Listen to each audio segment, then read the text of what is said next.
আপনারা কি কখনো এরকম ভুতুড়ে মেলায় গেছেন, যেখানে ফোনে ফ্ল্যাশ লাইট জ্বেলে বিভিন্ন দোকানে দোকানে ঘুরে বেড়াতে হয়? এমনকি জিলিপির দোকানেও ফ্ল্যাশ লাইট জ্বেলে লাইন লাগিয়ে জিলিপি কিনতে হয়। কথাটা শোনার পর হয়তো অনেকেরই অবাক লাগছে, কথাটি অবিশ্বাস্য হলেও সত্যি। আমার এরকম অভিজ্ঞতা হয়েছে আমাদের গ্রামে অনুষ্ঠিত হওয়া একটি মেলাতে। প্রত্যেক বছরই এই মেলাটা শ্মশানকালী পুজো উপলক্ষে মাঝ মাঠে হয়। আমাদের বাড়ি অত্যন্ত গ্রামে, আর অনুষ্ঠানটা হয় মাঝ মাঠের মধ্যে। বৈদ্যুতিক পরিষেবা অতটাও ভালো নয়, যার কারণে জেনারেটরের মাধ্যমেই মেলাটা পুরো চলে। আর এই অনুষ্ঠান উপলক্ষে প্রত্যেক বছরই আমাদের এখানে যাত্রাপালা হয়।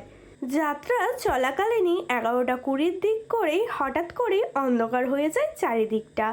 পরে জানা যায় একটা জেনারেটরের কারণে লোড নিতে না পারার কারণে জেনারেটরে কার্বন পুড়ে যায় এবং এই সমস্যার সৃষ্টি হয়।